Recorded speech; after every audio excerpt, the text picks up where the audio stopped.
नवरात्राच्या पावन पर्वासाठी सर्वांना खूप खूप शुभेच्छा।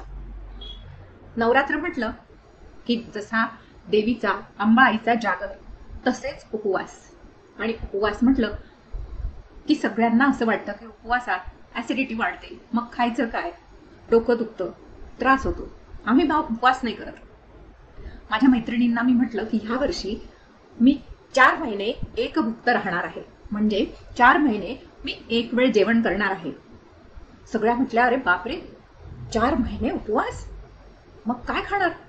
बापरे, आम्हाला साबुदाण्याची उसळ सहन नाही होत, आम्ही नाही बाबा एवढे उपवास करू शकत। पण उपवासाचा खरा अर्थ आपण जाणून घेतला आणि काळाप्रमाणे उपवासाची परिभाषा बदलली तर नक्कीच सर्वांना उपवास हा सुखाचा वाटेल। उपवास हा आध्यात्मिक आनंद देणारा जसा असतो, तसाच धर्माचरणामध्ये जे काही नियम लावले आहेत त्यासाठी मनाची, शरीराची शुद्धी करणारा असतो। कायिक, वाचिक आणि मानसिक, म्हणजे शारीरिक शब्दांनी बोलून आणि मनाने चिंतन करून, विचार करून जी शुद्धी आपल्याला हवी असते ही शुद्धी उपवासाने मिळते। पण उपवास म्हटलं की आजच्या नवीन मुलांना, मुलींना नकोसा वाटतो।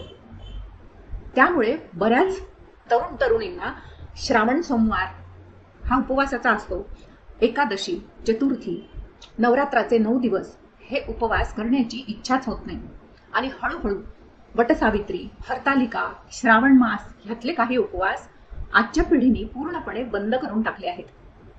पण ह्याचा परिणाम आपल्या जीवनावर चांगला मिळणारा असतो। हे जर जाणून घेतलं तर नक्कीच नवीन पिढी सुद्धा उपवासाला सजगतेने सामोरे जाईल। मी तुम्हाला जसं म्हटलं की मी उपवासाची परिभाषा बदलली आहे आणि चातुर्मास एकभुक्त राहून गेला। मग मी काय बरं खाल्लं उपवासाला? आधी उपवासासाठी मी कोणते पदार्थ खाल्ले हे तुम्हाला सांगते।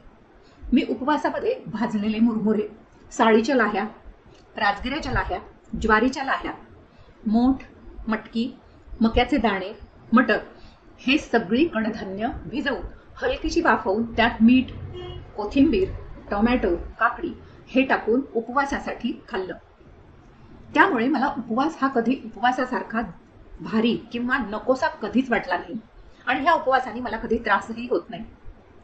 माझ्या मैत्रिणींना म्हटलं की तुम्ही पण असे उपवास सुरू करा। तुम्हाला एक गंमतशीर गोष्ट सांगते ह्यासाठी। माझ्या एका मैत्रिणीने म्हटलं, अगं बाई असे उपवास, आणि असे उपवास जर मी केले तर घरात हे पदार्थ मला माझ्या रूम मध्ये नेऊन चोरून खावे लागतील, नाही तर आमच्या घरी तर हे बिलकुलच पटणार नाही। कारण साबुदाण्याची उसळ, शेंगदाणे, भगर, चिवडा, फराळी चिवडा हेच उपवासाचे पदार्थ खायचे हा आपल्यावर झालेला एक संस्कार आहे। उपवासासाठी साबुदाणा चालतो हे तरी कुणी सांगितलं बरं? मग उपवासासाठी मटकीची उसळ चालत नाही हे तरी कुणी ठरवलं बरं? म्हणून आपण उपवास हे सुखकर करूया। उपवासाने शरीर, मन हलकं होतं, विचारांची शुद्धी होते आणि आपोआपच चांगले विचार मनात यायला लागतात। मनाच्या शुद्धीमुळे मनाची आपोआप शांती होते, शरीराला सुद्धा पचन संस्थेला विश्रांती मिळते आणि त्यामुळे योग्य विवेकी विचार करण्याची वृत्ती वाढत जाते। आणि म्हणूनच उपवास हा प्रत्येक व्यक्तीने, तरुणींनी करायलाच हवा, फक्त त्याची परिभाषा बदलावी।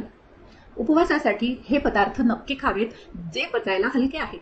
नाचणी, भगर, लाह्या, कडधान्य ही उपवासाला एक वेळ नक्कीच चालतात। मग उपवासासाठी काय बरं खायचं नाही? कांदा, लसूण, मसाल्याच्या भाज्या, तळलेले पदार्थ हे उपवासासाठी खायचे नाहीत। मी कोणत्या कोणत्या गोष्टी उपवासात खात नाही? शेंगदाणे, साबुदाणा, तळलेला फराळी चिवडा, बटाटे, रताळी, साबुदाण्याचे बटाटे घालून केलेले वडे, थालपीठ ह्या कुठल्याच गोष्टी उपवासासाठी मी खात नाही। रवा, मैदा ह्या गोष्टी सुद्धा उपवासामध्ये अगदी निषिद्ध मानल्या पाहिजेत।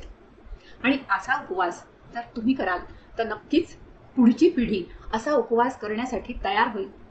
मग चला तर आपण ही उपवासाची परिभाषा नव्याने रुजवूया, नवीन पिढीला ह्या नव्या उपवासाची सवय लावूया। नक्कीच सगळेजण असा उपवास करायला तयार होतील, तेही आनंदाने। आणि या उपवासाचे जे फायदे आहेत, कायिक, वाचिक आणि मानसिक तप करण्याचे, मनाने शांत राहण्याचे, वाणीनी कुणालाही न दुखवण्याचे आणि शरीराच्या शुद्धीचे सगळे सुयोग्य परिणाम अशा उपवासाने नक्कीच मिळतील. हो ना?